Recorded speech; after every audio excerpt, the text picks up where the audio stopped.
92 news election headquarter से फैसल अब्बासी आपकी खिदमत में हाजिर है। पाकिस्तान में आम इंतखाबात 8 फरवरी को होने जा रहे हैं और 92 न्यूज़ की ये खुसूसी ट्रांसमिशन आप देख रहे हैं। लम्हा बलम्हा हम आपको अपडेट करते रहे हैं और करते रहेंगे।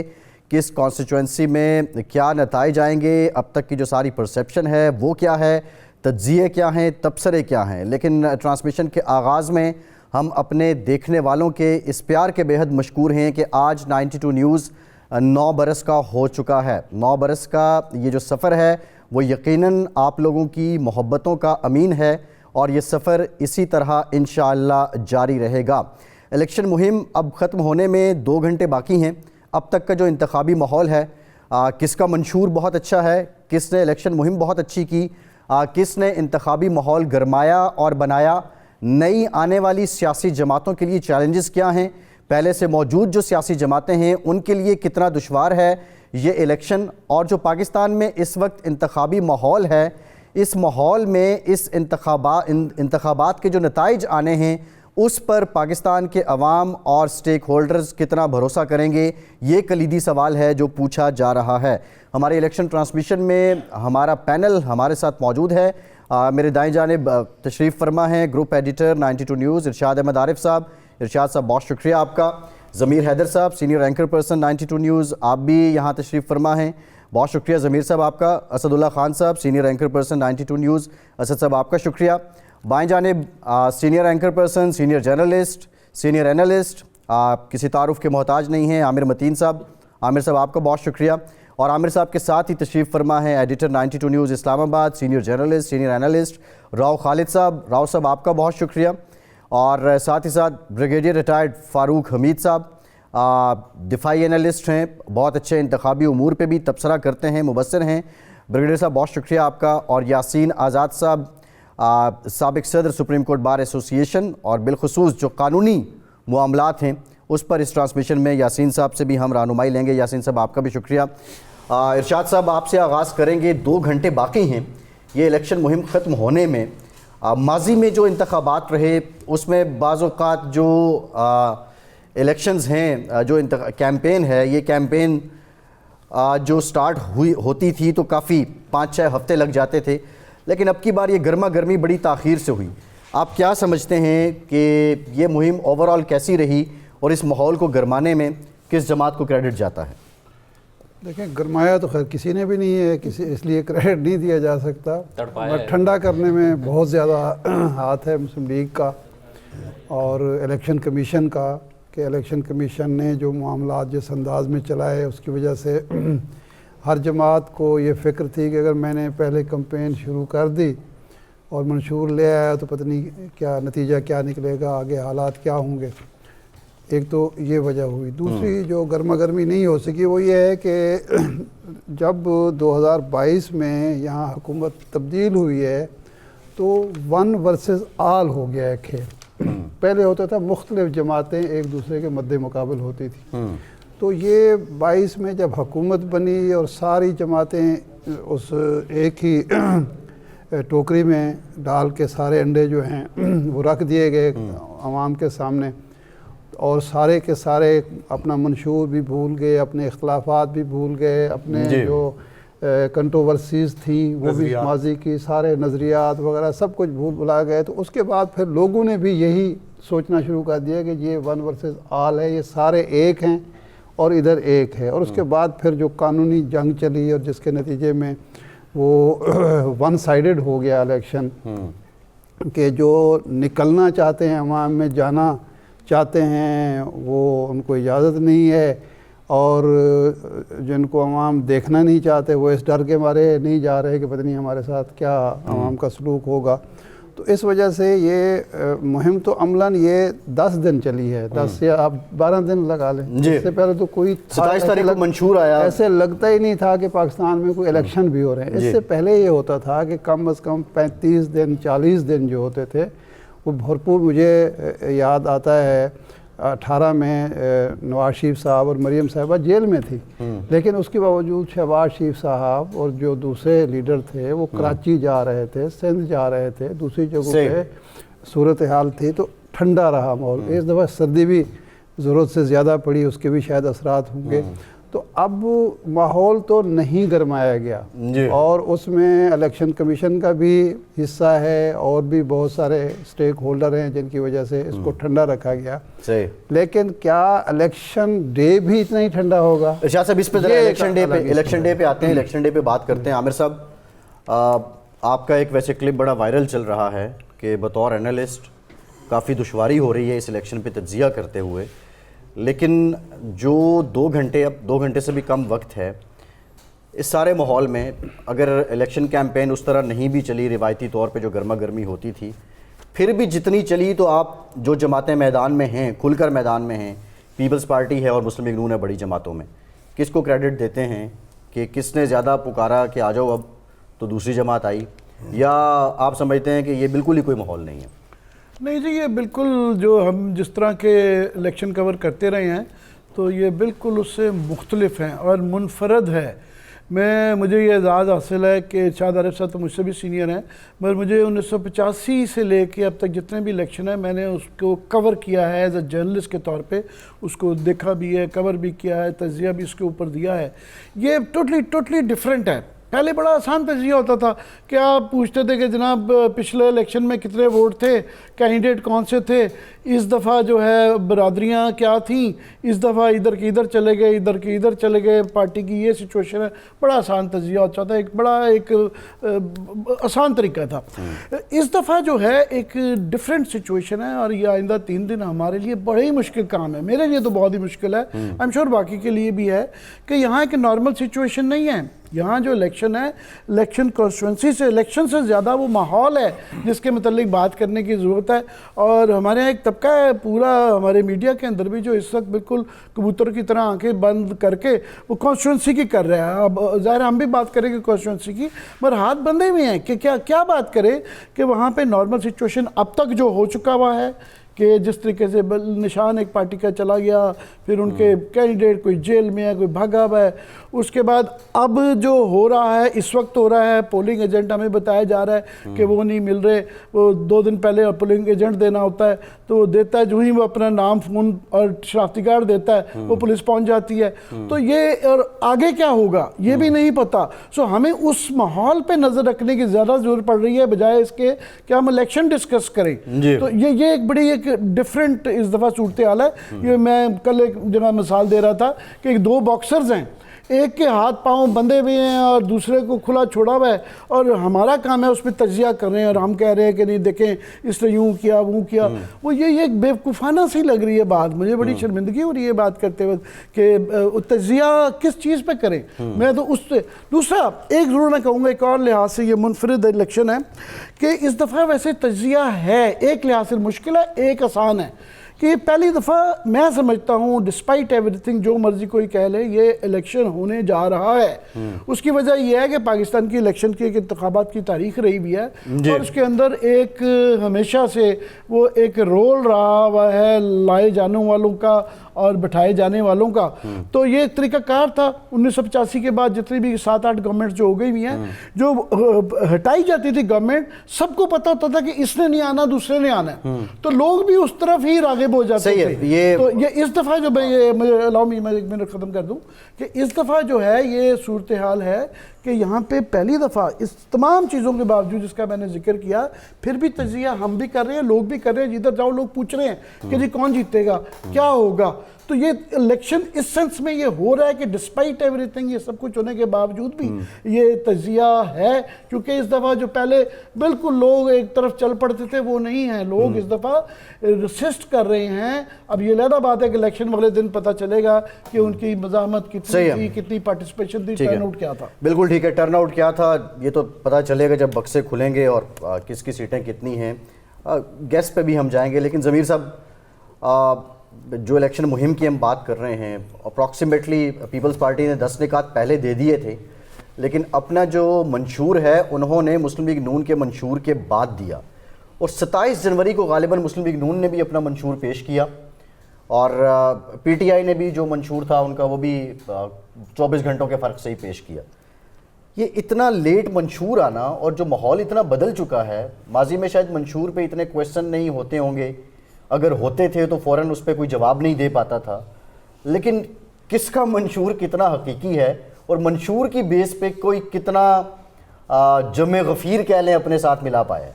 वैसे आपस की बात है फैसल, मंशूर पे तो बाद में आते हैं, बात करते हैं उस पर। अभी आमिर ने कहा कि हमें बड़ा मुश्किल लग रहा है कि अगले 3 दिन आपने मतलब इस पर तबसरे करने हैं, बातचीत करनी है।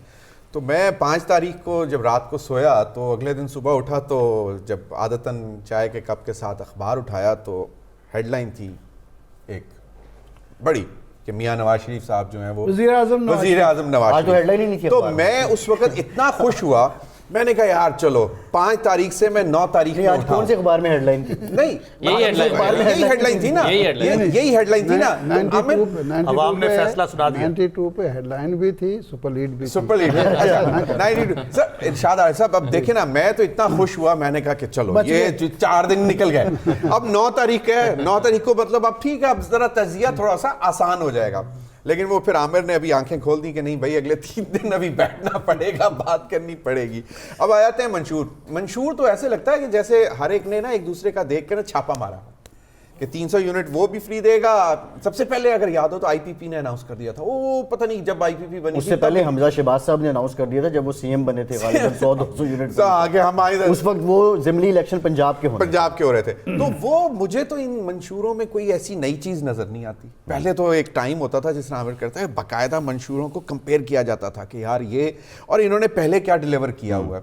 अब तो ऐसे लगता है कि जैसे रिटोरिक है, एक मंशूर आ गया, नहीं आ गया, नहीं आया, कोई परवाह है? वैसे आप मुझे एक बात बताओ कि कोई यहाँ कैंडिडेट्स मैटर कर रहे हैं, पार्टीज मैटर कर रही हैं, मंशूर कहीं पे मैटर नहीं कर रहा किसी को। किसी वोटर से जाके पूछो कि यार आपने मंशूर पढ़ा इनका, वो कहेगा जी वो क्या है, वो यार वो 10 सफ़ों की चीज़ है, 20 सफ़ों की चीज़ है, 5 सफ़ों की चीज़ है, 1 सफ़े का है, सिंगल लाइनर है, व्हाटएवर कुछ है।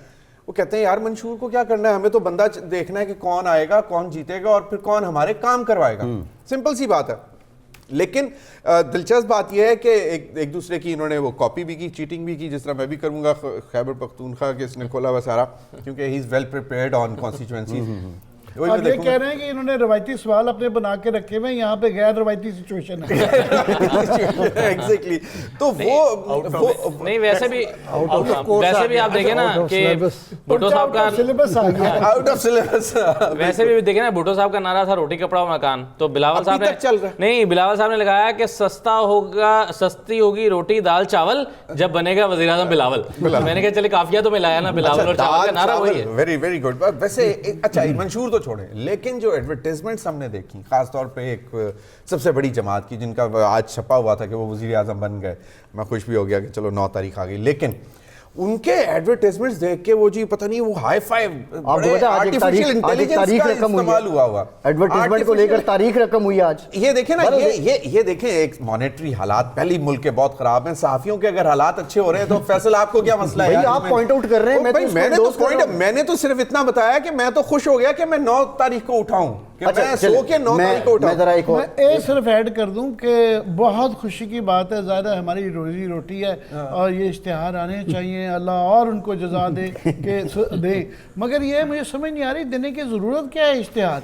वो हर वक्त बगैर इश्तिहार के ही पब्लिसिटी हो रही है जो पार्टियां दे रही हैं। अच्छा आमिर साहब इस पे ज़रा हम आएंगे, मैं राव साहब की तरफ भी आऊँगा, लेकिन यासीन साहब ज़ाहिर है जो जिस तरह आमिर साहब ने बात की, इरशाद साहब ने बात की, क्या आपको भी रिवायती तौर पे जिस तरह इलेक्शन होते हैं उससे ये इलेक्शन मुख्तलिफ नज़र आ रहा है?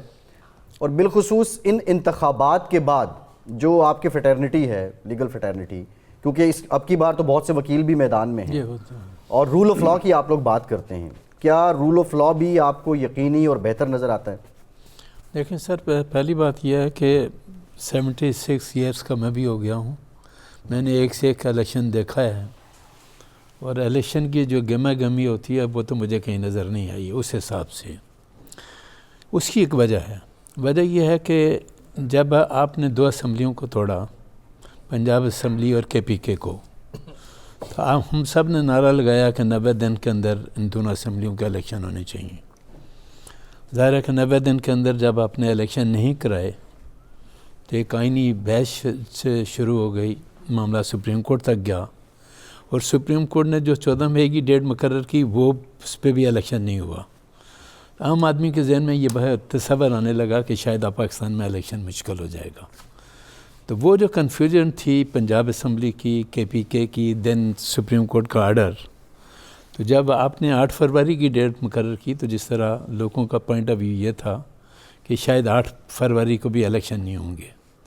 उस वक्त भी आपने देखा होगा कि 1-2 बड़ी पॉलिटिकल पार्टीज़ ने कहा कि ये 8 फरवरी का दिन हमें सूट नहीं करता, सर्दियों का मौसम है, ये है वो सब।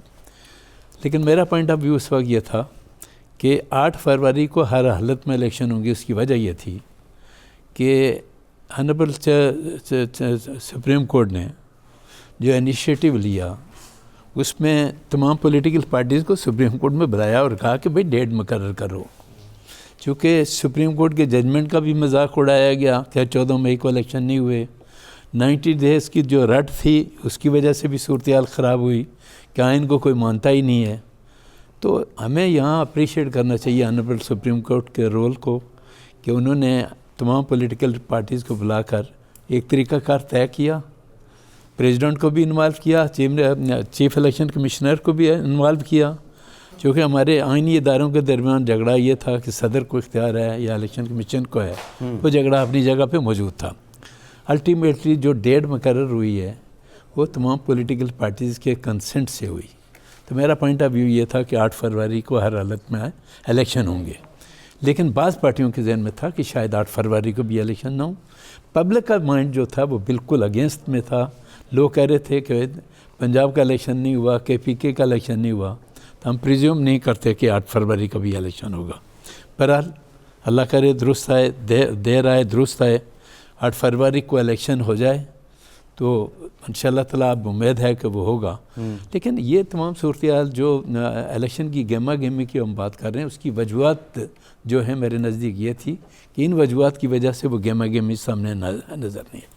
जहाँ तक किसी की पार्टी के मंशूर का ताल्लुक है, मैं तो यह दावे के साथ कहता हूँ कि जिन पार्टियों का मंशूर है उन जमातों के दूसरे लोगों से अगर पूछें कि आपका पार्टी का मंशूर क्या है तो शायद उन्होंने भी नहीं पढ़ा होगा। मंशूर एक पॉलिटिकल पार्टी का अपना स्टैंड है, वो देते हैं कि हम अगर इक़्तिदार में आए तो क्या करेंगे, क्या नहीं करेंगे। नारे लगाने में और प्रैक्टिकल काम करने में ज़रा बिल्कुल ठीक है, बिल्कुल डिफरेंट। बिल्कुल ठीक है। ब्रिगेडियर साहब, ज़ाहिर आपने ये सारी गुफ्तगू सुनी है, बट मंशूर की इसलिए हम बात कर रहे हैं, बार बार मैं इसलिए इस पर ज़ोर दे रहा हूँ कि हम ये कहते हैं कि सियासत बदल चुकी है, लोगों के पास आवाज़ है, अब लोग आवाज़ उठाते हैं और एक्सप्रेस करते हैं। तो जो हम डेमोक्रेसीज़ की बात करते हैं वहाँ डिबेट्स होती हैं, मंशूर आता है, लोग अपना मौक़िफ़, रोड मैप, एक्शन प्लान पेश करते हैं, लेकिन यहाँ पे कुछ हालात डिफरेंट है, तो कुछ चीज़ें अभी तक बड़ी हद तक रिवायती हैं।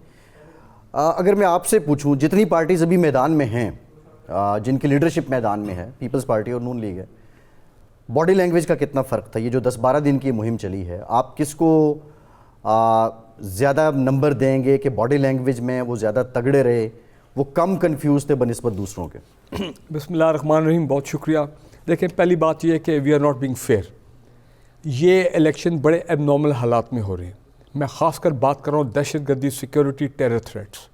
ये आप माने कि हमारे despite very serious security environment, KP में, बलूचिस्तान में हमारी पॉलिटिकल पार्टीज निकली हैं। पीपल्स पार्टी पहले आई है, ये इसको आप क्रेडिट दें। बिलावल भुट्टो जरदारी ने एक बड़ा अच्छा, मैं समझता हूँ, कामयाब इलेक्शन कैंपेन किया है। और उन्होंने वाकई पीपल्स पार्टी का जो एक पुराना इमेज हमारे जहन में था, जब जुल्फ़िकार अली भुट्टो रैलीज एड्रेस करते थे, जब बेनज़ीर भुट्टो साहिबा जो है वो रैलीज एड्रेस करती थी, तो वो काफ़ी हद तक वो माजी की यादें ताज़ा हुई हैं। And he appeared as a very bold leader despite ये टेरर थ्रेट्स। और ये बलूचिस्तान में क्या हुआ था, पीपल्स पार्टी के रैली पे हमला हुआ, PTI के रैली पे हमला हुआ, PMLN के रैली पे हमला हुआ। फिर जो प्री इलेक्शन वायलेंस है, जो कि पहले कभी मैंने इतना नहीं देखा आजकल के हालात के मुताबिक, प्री इलेक्शन वायलेंस। KP में जो इंडिपेंडेंट कैंडिडेट्स हैं, वहाँ पे जो मखसूस सूरत हाल है with the law enforcement agencies, आप देखें कि उन्होंने हटे नहीं है। मैं कहना ये चाह रहा हूँ कि give credit to these political parties. Fazal Rahman sahab भी एंड में वो बोलते रहे रेजोल्यूशन में इस सेनेट में 3 कि जनाब वेदर के हैं, दहशत गर्दी है, हमारे लीडर हमारे लिए बहुत मोहतरम है, हम उनको लूज़ नहीं करना चाहते हैं। लेकिन और फजल रहमान साहब वॉज इन द लीड, वो भी इवेंचुअली 3 दिन पहले निकल आए बाहर, उन्होंने भी JUI की जलसी हुए। मैं कहना ये चाह रहा हूँ, we must appreciate the resilience of the people of Pakistan. यार ये एक बड़ी यूनिक कौम है, आप समझ नहीं रहे हैं। जितने भी मुश्किल हालात में ये कौम आए, मैंने देखा है, मैं 1960 ऑनवर्ड प्रेसिडेंट अयूब खान के बाद जो डेमोक्रेटिक मूवमेंट चली थी जनरल भुट्टो की, उस वक्त से मैं ये तमाम चीज़ें देख रहा हूँ very closely as observer of Pakistani politics. भाई ये कौम अनबीटेबल है, ये रेजिलियंट कौम है, ये खड़ी होती है मुश्किल वक्त में जी। आप देखें KP में डिस्पाइट ऑल जो हुआ है, वो लोग निकले हैं बाहर, उन्होंने इलेक्शन कैंपेनिंग की है, मार भी खाई है, जलसे भी किए हैं, जुलूस भी निकाले। और इसी तरह PMLN yes वो आए हैं ज़रा दे, क्योंकि टेरर थ्रेट्स तमाम टॉप लीडरशिप के थी। मैं आज आपको इस लाइव प्रोग्राम में कह रहा हूँ, बिलीव मी, मेरे जैसे शख्स को इतनी, I am not that well inform, लेकिन डर था कि खुदा न खास्ता को बड़ा हादसा ना हो जाए पाकिस्तान में। और ऐसा हादसा देखिए, हमने देख चुके हैं। क्या हम भूल गए 27 दिसंबर 2007 को सानिया लियाकत बाग, बेनजीर भुट्टो, ये थे ना इलेक्शन थे 15 दिन पहले, क्या हुआ था वहाँ पे? पड़ गए थे ना दहशतगर्द।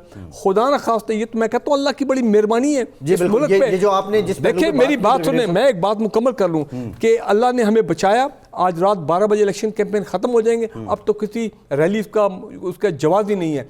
लेकिन कराची में कल कैसे पीपल पार्टी, इस पे आते हैं जरा, कल जो है वो उसकी बहुत माय पॉइंट इज दिस कि बिल्कुल ये अल्लाह ने बड़ी मेहरबानी की है कि हम इतने इंपॉर्टेंट माइलस्टोन तक पहुंच गए 8 फरवरी। बिल्कुल ठीक है, इसमें कोई दो राय नहीं है, इसमें कोई दो राय नहीं है कि खुदा का शुक्र कि कोई बड़ा हादसा नहीं हुआ और इलेक्शन डे भी खैर से गुजरा, अल्लाह ने बचाया। बिल्कुल ठीक है। राव साहब, जितनी पार्टीज़ हैं मैदान में, हम कैटेगोरिकली बात करेंगे। मौलाना फजल रहमान ने बहुत ज़्यादा बात की थी सिक्योरिटी थ्रेट्स की, फिर वो मौसम की भी बात करते थे। बहरहाल अब इलेक्शन परसों होने जा रहे हैं। बॉडी लैंग्वेज की मैं बात इसलिए कर रहा हूँ कि अपेरेंटली ये इंप्रेशन है कि पीपल्स पार्टी ने इनिशिएटिव लिया कि कोई इलेक्शन का माहौल बने, कोई माहौल गर्म हो। आप समझते हैं कि पीपल्स पार्टी क्लियर थी और उसकी वजह ये थी कि उनका जो घर था सिंध वो ओके था और बाकी पंजाब में, बलूचिस्तान में, KP में वो बोनस खेल रहे थे, या कोई और रीज़न थी? देखिए, मैं एक दो इश्यूज़ पे छोटा छोटा कमेंट कर दूं। एक तो इलेक्शन के जो गहमा गहमी के हवाले से, उसमें एक पहलू हम नज़रअंदाज कर रहे हैं। इतनी बड़ी इकनॉमिक एक्टिविटी जनरेट होती है जब इलेक्शन पाकिस्तान में होते हैं, वो इस दफ़ा नहीं हुई। वो लोगों के साल साल के दाने बन जाते थे उससे। गाड़ियाँ चल रही हैं, टेंट चल रहे हैं, कुर्सियाँ आ रही हैं जा रही हैं, और पेट्रोल, और ये लोग बैनर छप रहे हैं, पोस्टर छप रहे हैं, लड़के कैंपेन्स कर रहे हैं बाईसाइकिल के ऊपर। तो वो एक इकनॉमिक एक्टिविटी, उससे जज्बा भी पैदा होता था, वो ज़ाहिर ऑब्वियसली वो उस तरह से नहीं हुआ। दूसरी चीज़ जो बिलावल की आपने बात की, मैंने जो देखा, बिलावल ने आप देखें पंजाब में बड़ा फोकस किया, जिसकी मैं वजह ये समझता हूँ कि PTI के वो कह ले कि हमें बाज़ाहिर नज़र आता है वो स्पेस उसकी ख़त्म हो गई है समहाउ, लेकिन वोटर की स्पेस क्या ख़त्म हुई है कि नहीं, वो तो 8 को पता चलेगा। बिलावल ने ये सोचा कि जो लोग हमारे पीपल्स पार्टी के लोग थे, और ये उनकी दुरुस्त है सोच के, वो जब पीपल्स पार्टी से अलहदा हुए तो वो उनके लिए ऑप्शन PTI बनी आखिर आके, जब उनको मौका मिला। तो वो उनको एड्रेस करने के लिए उन्होंने एक एफ़र्ट की है, और मेरे हिसाब से बड़ी बरवक्त और कामयाब एफ़र्ट है कि पंजाब में उस वोट का हिस्सा जितना वो खींच सकते हैं। लोग बदले लोगों के पता नहीं PTI ने आना है नहीं आना, उसके बंदे ने जीतना है, इलेक्शन भी लड़ेगा कि नहीं लड़ेगा, वज़ीर आज़म तो बनना ही नहीं है। तो इस किस्म की सोच जब मौजूद हो तो वो बड़ा टाइमली उन्होंने उसको हिट किया। और ये बात भी दुरुस्त है कि उन्होंने जितनी आके पंजाब में जिस जोशो जज्बे से शुरू किया, अगर उसके रिस्पांस में दूसरी जमातें भी आ जाती, मुनाजरे का चैलेंज कबूल कर लेती, या दूसरी जमातें भी इसी तरह करती, तो पंजाब में तो एटलीस्ट एक माहौल बन जाता। लेकिन समहाउ वो माहौल नहीं बना। और सबसे इम्पॉर्टेंट बात इन इलेक्शन के हवाले से जो है, वो मेरी ज़िंदगी में 77 में पहला इलेक्शन मैंने, जिसमें कह ले कि एक तरह से एक्टिवली स्टूडेंट होने के नाते पार्टिसिपेट किया। पीपल्स पार्टी के कैंडिडेट थे हमारे हिसाब से नज़ीर सुल्तान, NA 70 होता था उस वक्त, अब चेंज हो गया उसका, NA 90 हो गया शायद। तो उस वक़्त से लेके अब तक इस किस्म के इलेक्शन नहीं देखे जिसके बारे में एक फियर ऑफ अननोन मौजूद है जी, कि पता नहीं क्या होना है। वरना इलेक्शन का कुछ ना कुछ आइडिया होता था, 19-20 हो जाता था, 88 के जैसे हुए। ये राव साहब, ये आप कह रहे हैं कि पता नहीं क्या होना है, लेकिन एक इम्प्रेशन की हद तक क्या बल्कि यकीन की हद तक एक जमात का प्रचार भी ये कि हम आ रहे हैं हुकूमत में। अब किसी को अगर शक है तो वो किस बेस पे है? एक ब्रेक के बाद मैं सारे पैनल से ये पूछूंगा कि किसको शक है कि जो ये प्रचार कर रहे हैं कि हमारी हुकूमत आ रही है, मेरी मुराद मुस्लिम लीग नून है कैटेगोरिकली। ब्रेक के बाद ये पूछ नहीं, इश्तिहार की बात नहीं है, ये सीरियस क्वेश्चन है कि अगर किसी को शक है कि वो नहीं आ रहे तो वो जस्टिफाई करेगा कि वो कैसे कह सकता है कि नहीं आ रहे। ब्रेक के बाद बात करते हैं।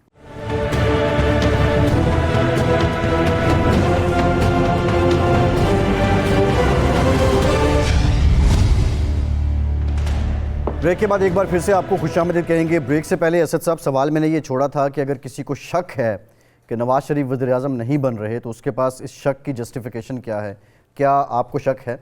देखिए, हम तो नहीं कह सकते कि कौन वज़ीर-ए-आज़म बन रहा है और कौन नहीं बन रहा। सब दावा कर रहे हैं, नून लीग भी दावा कर रही है, और वो लोग जो जिनके पास इस वक्त सिंबल नहीं है वो भी समझ रहे हैं कि मेजॉरिटी सबसे ज़्यादा उनके पास आ जाएगी और ये उनका हक है। तो ये तो नहीं कहा जा सकता कि उनका, हाँ वो ये पोस्टरिंग ज़रूर करते हैं। पहले भी पिछली मरतबा भी हमने देखा था कि किया उन्होंने ये था कि 2013 के इलेक्शंस में उन्होंने कहा कि 10 बजे विक्ट्री स्पीच दे दी थी, और इस मरतबा जो है वो इश्तहारात छप गए हैं जिनका ज़मीर साहब जिक्र कर रहे थे, वज़ीर-ए-आज़म बन गए हुए हैं वो। तो ये वो ज़रा बाकियों से थोड़ा सा आगे खड़े हुए हैं ये बताने के लिए कि जी हम बन। अच्छा, ग्राउंड पे सिचुएशन लग भी रही है ऐसे कि चाहे कम ही मार्जिन के साथ उनकी हुकूमत बने, लेकिन ऐसा लग रहा है कि शायद वो कुछ ना कुछ मैनिपुलेट करके, मनूवर करके 2-4 जमातों को साथ मिला के, क्योंकि इस वक्त बड़ी तादाद में आज़ाद उम्मीदवार हैं और बड़ी तादाद में आज़ाद उम्मीदवार जीतेंगे भी, वो सारे के सारे शायद पाकिस्तान तहरीक इंसाफ के साथ ना खड़े रहें। उम्मीद ये की जा रही है कि शायद वो इस्तेकाम पाकिस्तान पार्टी के साथ चले जाएं। अगर इस्तेकाम पाकिस्तान पार्टी, जिसके अभी 14 सिर्फ MNA के उम्मीदवार उतरे हुए हैं, अगर वो एक मुनासिब सा साइज़ बनाने में कामयाब हो जाते हैं तो वो मिलकर नून लीग के साथ हुकूमत बना सकते हैं। जहांगीर तरीन साहब ने तो कह भी दिया कि नवाज शरीफ हमारे वज़ीर-ए-आज़म होंगे, हम के साथ मिलकर मुल्क की तरक्की को आगे बढ़ाएंगे। मुनासिब से साइज़ तो अगर नहीं भी बनता तो वो फिर भी इत्तेहादी है। नहीं, अब 2 सीटों के साथ तो इत्तेहादी क्या होंगे वो? अगर देखें ना, एक जहांगीर तरीन जीत जाए, दूसरे अलीम खान जीत जाए, तो 2 सीटों, तीसरी सीट तो आती हुई कि नजर आ नहीं रही है अभी फिलहाल। इलेक्शन के बाद जहाज नहीं चलना, इंडिपेंडेंस के लिए जहाज उड़ना है ना। हाँ, वही मैं कह रहा हूँ। वही तो मैं कह रहा हूँ ना, जहाज उड़ने के बाद एक मुनासिब सा साइज बनेगा ना। अगर वो मुनासिब सा साइज बन जाए तो फिर वो एक पार्टनर बन सकते हैं नवाज शरीफ साहब के साथ। तो ये एक सिनेरियो है कि जिसमें हम देखते हैं कि इस सिनेरियो में एक हुकूमत बनेगी जिसमें नून लीग का वज़ीर-ए-आज़म होगा और उनको ये सपोर्ट कर रहे होंगे। सिनेरियो नंबर 2 ये है कि पीपल्स पार्टी यही काम कर ले अगर वो अपनी ज़्यादा सीटें ले ले। मगर मैं जब कैलकुलेट करता हूँ तो मुझे नज़र नहीं आता कि पीपल्स पार्टी 80-90 सीटों को टच कर सकती है। कहाँ से करेगी? चलें, आप 61 सीट्स हैं सिंध में, आप 50 सीटें ले भी लेते हैं तो उसमें से बाकी आपको 50 सीटें या 55 सीटें भी इवन ले लेते हैं तो बाकी 25-30 सीटें पंजाब से तो नहीं निकाल पा रहे, खैबर पख्तूनख्वा से तो आपकी 1-2 सीटें भी नहीं निकल पा रही जो मैं देख रहा हूँ, और बलूचिस्तान में चलें आप 2-3 सीटें ले सकते हैं। तो 80 पर नहीं पहुँच पा रहे। अगर 80 पर नहीं पहुँचेंगे तो फिर जोड़ तोड़ करना बड़ा मुश्किल हो जाएगा। तो पीपल्स पार्टी मुझे लगता है कि थोड़ा सा अभी जो दावा कर रही है उनको भी पता है कि ग्राउंड पर यह मुश्किल हो जाएगा अनटिल अनलेस के इस्तेकाम पाकिस्तान पार्टी बहुत बड़ा साइज लेकर आ जाए आज़ाद के साथ, या फिर आज़ाद उम्मीदवार को पीपल्स पार्टी इतनी अच्छी अट्रैक्टिव ऑफर दे दे कि वो उनको मिलाकर 100+ में चले जाएं। तो ये एक सिनेरियो उनके साथ मुमकिनात तो सभी हैं, लेकिन मेरा ख्याल ये नंबर 1 सिनेरियो जो मैंने पहले डिस्कस किया, नंबर 2 ये है। नंबर 3 जो PTA वाले कहेंगे कि जी हमारे आज़ाद उम्मीदवार जीत दें, सुप्रीम कोर्ट हमें अलाउ कर दें, हम पार्टी के तौर पर बैठ जाएं, या हमारे सारे आज़ाद उम्मीदवार किसी छोटी जमात के साथ मिलकर इत्तेहाद बना लें तो हमारी जमात की कोलिशन गवर्नमेंट बन जाएगी। मगर इसके इम्कानात देखें 8 तारीख को क्या होता है अभी। ये तो यानी आप जो इम्कानात की बात कर रहे हैं इसका मतलब है कि आपको शक है कि नून लीग की हुकूमत नहीं बन रही, जो नवाज शरीफ? नहीं, मुझे बिल्कुल शक नहीं है। मैंने कहा कि यकीन की हद तक शक है। इरशाद साहब, ग्राउंड पर मुश्किल है। चौथी ऑप्शन भी है कि वो फिर PDM 2 हो जो 22 आजाद पे एक मैं बात कर दूं, मेरे ख्याल उस पे मियां साहब नहीं है। फैसल आजाद पे एक बात कर दूं, 85 के जब इलेक्शन हो रहे थे ना तो पीर पगाड़ा साहब से किसी ने पूछा कि गैर जमाती इलेक्शन हो रहे हैं तो हुकूमत किसकी बनेगी? उसने कहा जो भी जीतेगा वो मुस्लिम लीग ही होगा।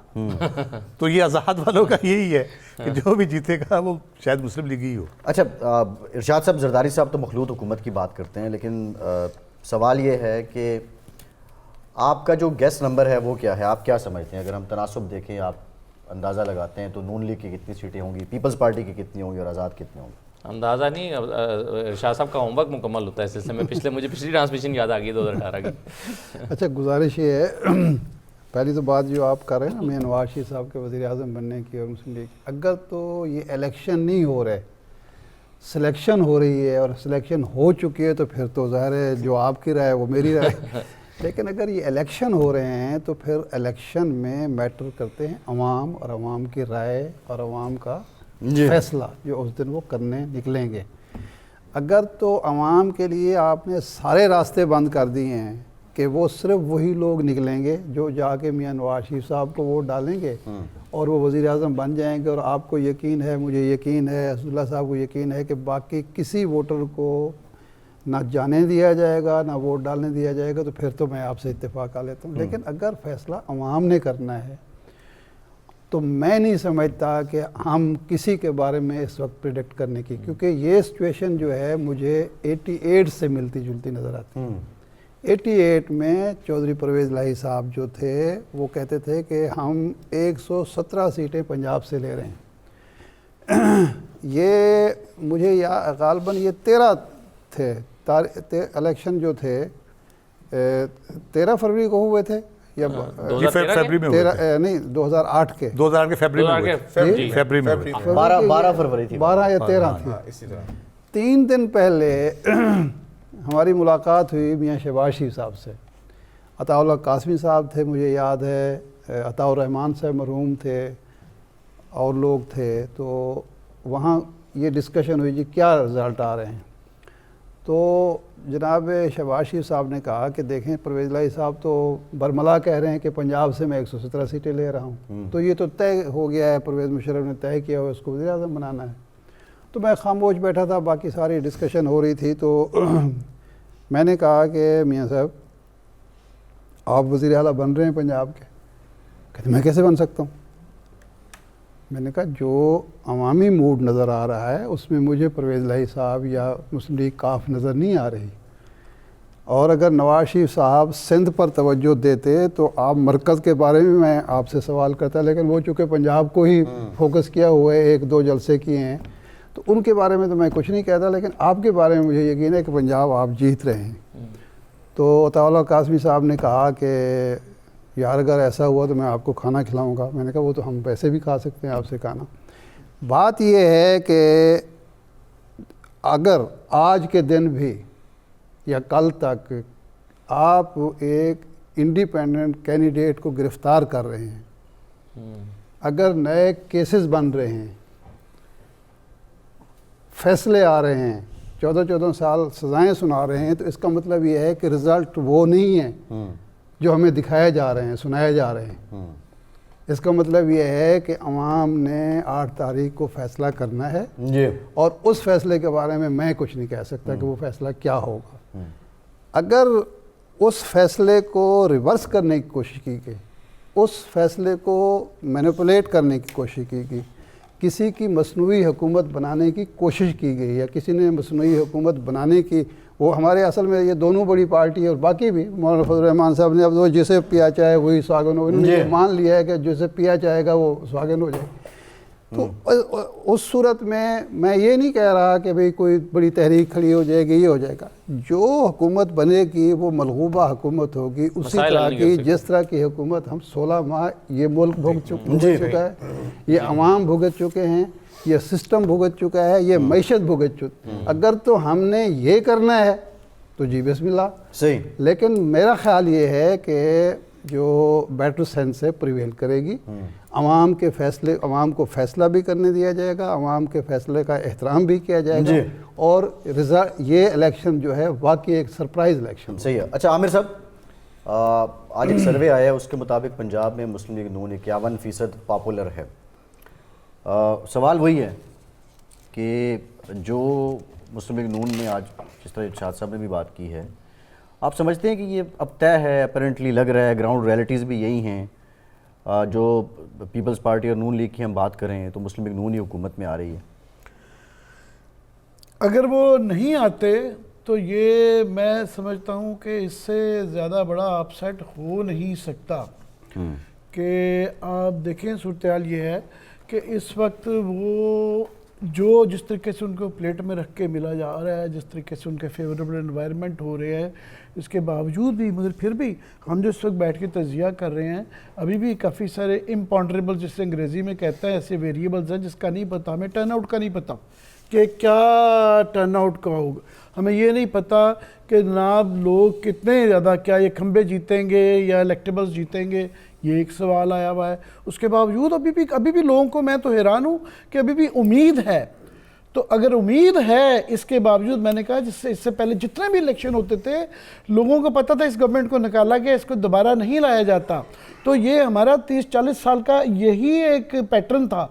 तो अभी ये पैटर्न जो है ना, इस दफ़ा पहली दफ़ा बदला है कि हम लोग अभी भी ये इस चीज़ को रूल आउट नहीं किया जा सकता कि जनाब 8 फरवरी को बहुत ज़्यादा लोग आ जाएंगे और शायद कोई सरप्राइज़ हो। सरप्राइज़ का एलिमेंट है, मतलब पाकिस्तान में हमेशा ही सिलेक्शन शाह साहब रहा है। कब वो, हाँ, एक्सटेंट ऑफ सिलेक्शन बदलती रहती है कि 10% है, 20% है, 40% है। इस दफ़ा शायद बहुत ज़्यादा परसेंटेज नज़र आ रही है, तो हम शोर मचा रहे हैं। मगर इसके बावजूद भी मियाँ साहब का जो ना बहुत बड़ा इम्तिहान है, नवाज शरीफ साहब इतने मुश्किल इम्तिहान में हैं, वो इसलिए कि इस सब के बावजूद अगर वो सिंपल मेजॉरिटी नहीं लेते तो उनके लिए बड़ी ये एक बेइज्जती है, सियासी बेइज्जती है। और अगर मुझसे अर्ज करने देना, तो अभी चैलेंज क्या, वो तो जाहिर है सब कुछ सबसे ज़्यादा लेना चाहेंगे। मगर अगर लेट से कि जो कि मुझे नज़र आ रहा है नंबर्स गेम में, ये जो इरशाद साहब बात कर रहे 2008 का, तो परवेज़ इलाही साहब उस वक्त क्लेम कर रहे थे हमारी गवर्नमेंट है, जबकि उनके जो उम्मीदवार थे वो जितनी स्ट्रेंथ रिक्वायर्ड थी उससे भी कम थे, और उसके अंदर भी 20-30 लोग थे जो उनके अगेंस्ट इंडिपेंडेंट उनके अपने लोग खड़े हुए थे। तो वो न्यूमेरिकली पॉसिबल नहीं था। सो नंबर्स गेम में ये क्लियरली नज़र आ रहा है कि उनको पंजाब में उनको सिंपल मेजॉरिटी नहीं मिल रही है। क्लियरली सेफली आप कह सकते हैं कि मियाँ नवाज शरीफ के पास सिंपल मेजॉरिटी नहीं है। उसकी सिंपल वजह बेसिक मैथ्स है कि 168 आपको 169 चाहिए मेजॉरिटी के लिए। पंजाब की 161 सीटें हैं। जिस तरह असद ने भी कहा कि उनकी याद रहे 67 जो पिछली सीटें थी उसमें से 64 पंजाब की थी, सिर्फ 3 केपी से ली थी, सिर्फ उसमें भी एक फाटा सी थी जो इस दफ़ा वो फाटा वाली सीट से भी मुश्किल लग रही है। वहाँ वो 2 या 3 सीटों के लिए उम्मीद रखते हैं। सिंध में वो गए ही नहीं हैं। बलोचिस्तान में शायद एक आधी सीट के ऊपर उनका तुक्का लग जाए। तो सारी अगर पंजाब से ही लेनी है तो वो खुद पंजाब से 100 और 120 के दरमियान उनके तमाम लोग किससे पूछ लें, वो जब बहुत बड़ा क्लेम कर रहे हैं ना तो वो कह रहे हैं हम 100 ले लेंगे, 110 ले लेंगे। एक बहुत हौसला करके वो कहते हैं 120 ले लेंगे, वो खुद ये कह रहे हैं। लेट से वो 120 ले लेते हैं। तो पहली बात तो ये है कि 169 करने के लिए जो है वो बीच में 50 नहीं, अभी कम हो गई है ना, कम हो गई, अभी कम हो गई है, अब कम हो गई है, 6 सीटें कम हो गई हैं। तो वो 169 चाहिए, 169 चाहिए। तो 169 और 110 और 20 के दरमियान 50 सीटों का गैप है। इसका मतलब है कोलिशन गवर्नमेंट बनेगी। फिर जो लोग कोलिशन गवर्नमेंट बनवाएंगे, जो इंडिपेंडेंट इधर लगाए जाएंगे, तो वो मर्जी फिर नवाज शरीफ साहब की तो नहीं चल रही ना, फिर और भी लोगों की मर्जी आ जाती है शामिल। तो ये क्लियरली है। मगर इसमें बेइज्जती बड़ी है। मैं समझता हूँ कि उनके लिए इस तमाम हालात में, जिसके लिए मैं समझता हूँ अखलाकी तौर पे वो खुद भी उन्होंने मॉरल हाउस जो ग्राउंड ली थी, हाई ग्राउंड वोट को इज्जत दे के, और मैं समझता हूँ उनकी ज़िंदगी में 2 मौके थे जब उन्होंने बहुत अच्छी मॉरल हाई ग्राउंड ली। एक उन्होंने जब कहा मैं डिक्टेशन नहीं लूँगा, दूसरा ये वोट को इज्जत दो, एक बड़ी एक जमहूरी किस्म की और बड़ी उसकी पजीराई हुई। मगर उसके लिए ये जो मौजूदा हालात का जो ब्लॉट जो उनके ऊपर दबा आ गया है, ये कई सालों तक उनकी पार्टी, उनके लोग, बासूल लोग ये एक्सप्लेन करते रहेंगे। इसके बावजूद अगर वो नहीं लेते तो एक बहुत दब्बा है। अगर वो हार गए, ओह, फिर तो यहाँ क़यामत आ जाएगी। फिर मैं समझता हूँ कि इस बात का कभी इम्कान हो सकता है कि ये नून लीग ख़त्म भी हो सकती है, कमज़ोर तो बेताशा हो जाएगी, और ये कई सालों तक शर्मिंदगी के इस सब के इन तमाम तानों तशनी के बावजूद, सब कुछ प्लेट में मिलने के बावजूद, एक पार्टी को घर में बैठा के बांध के बॉक्सिंग मैच है उसमें भी नॉकआउट पंच लग गया, तो फिर क्या होगा? Knockout punch. हाँ, ये जो आप कह रहे हैं ना सर, नहीं तो कभी नहीं। चलें आप ब्रेक ले लें। एक ब्रेक लेते हैं। ब्रेक के बाद वापस आएंगे तो यासीन आज़ाद साहब के सामने यही 2 निकात रखेंगे, और ये जो पार्टी के हाथ बांधे गए हैं उस पार्टी का अपना किरदार कितना है हाथ बंधवाने में, ये नुकता भी रखेंगे। हमारे साथ रहिए।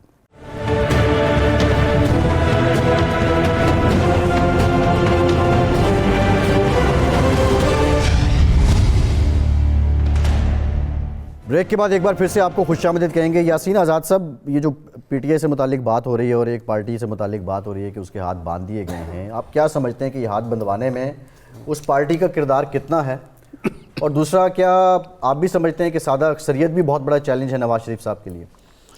सर, इस सवाल का जवाब देने से पहले 16 महीने का जिक्र किया गया, तो 16 महीने में हम वो 3.5 साल भूल जाते हैं कि वो हम काउंट नहीं करते।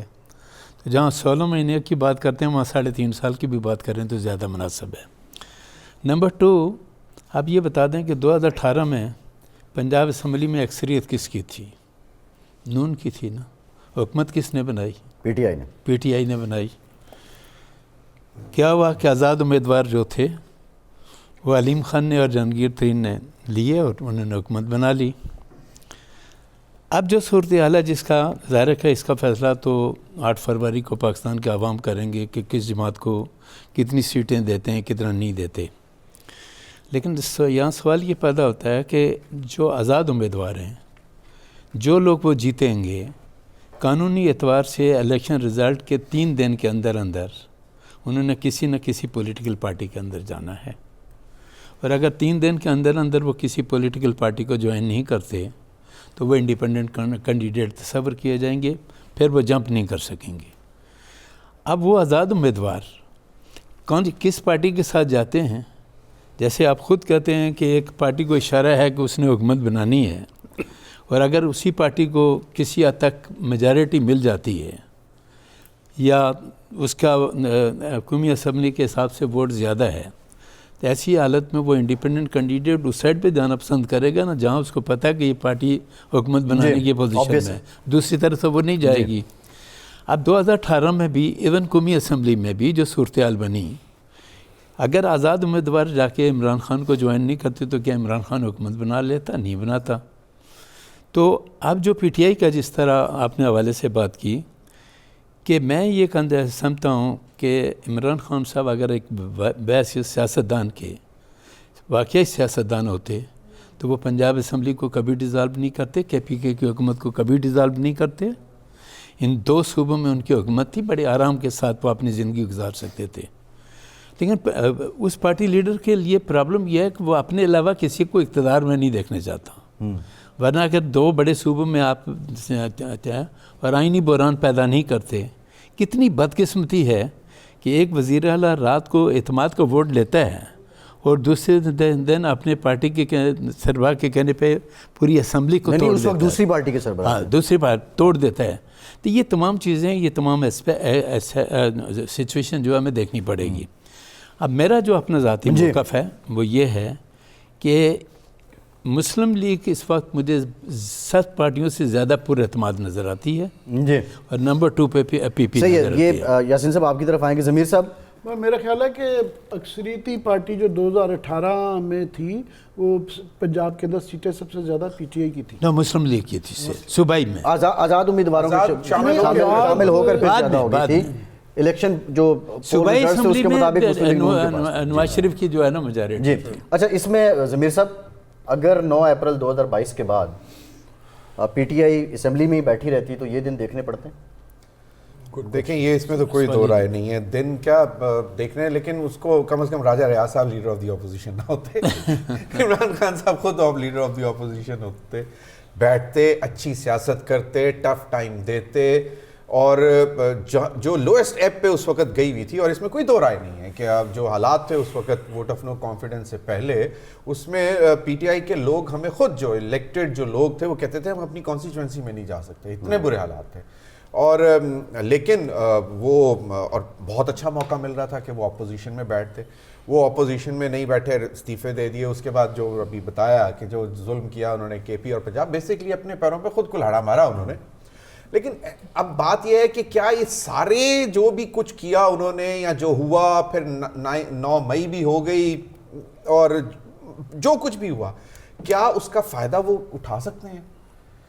हाँ, अगर उनका निशान होता, बल्ले का निशान होता, पीटीआई एज ए पार्टी होती, तो फिर शायद उठा सकते थे वो फ़ायदा पूरे सिनारियो का, क्योंकि सिंपैथी वोट इस वक्त ख़ास तौर पे 9 मई के बाद बहुत ज़्यादा चला गया। फिर ये जो कंसेक्टिव 3 वर्डिक्ट आए हैं, इनसे भी आप माने या ना माने, लेकिन अवाम ना खुश है। स्पेशली जो लास्ट वर्डिक्ट आया है, वो प्रोबेबली लोग ये समझ रहे हैं कि ये मतलब एक इंतहा हो गई जो कभी भी एक्सपेक्ट नहीं किया जा सकता था। तो वो जो है ना इस वक्त उसी तरफ टिल्ट कर गया। जो माइंडसेट है, यानी आप कह रहे हैं इस वजह से टर्नआउट बढ़ेगा। टर्नआउट जो है ना वो अब गुस्से में अब बढ़ेगा। और जो आमिर ने भी बात की थी कि टर्नआउट बेसिकली डिसाइड करेगा और बड़े इंटरेस्टिंग रिजल्ट सामने आएंगे बिकॉज ऑफ द टर्नआउट। और अगर ये टर्नआउट 45-50% तक चला गया, जो कि मुझे नहीं याद पड़ता पहले कभी हुआ है, 56%।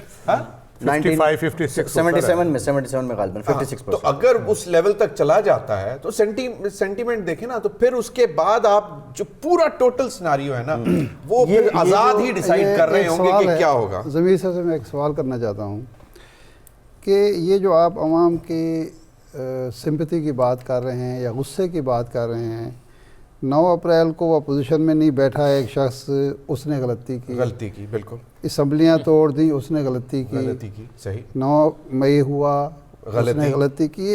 ये लोग इतने बेवकूफ़ हैं पाकिस्तान के कि एक आदमी गलतियां करता जा रहा है और उसकी मकबूलियत बढ़ती चली जा रही है। ये अवाम के बारे में हम क्या राय वैसे हम अवाम के बारे में क्या राय रखते हैं? सर वैसे नहीं, ये जरा बताएं। मैं लॉजिक सर देखें, बात ये है कि इसमें तो कोई दो राय नहीं है। हमने मीडिया ने कहा, मीडिया पे बैठ के हमने कहा कि जी जो भी 9 मई में वाकई मतलब देखें जेन्युइनली जो मुलविस हैं आप उनको सजा दें।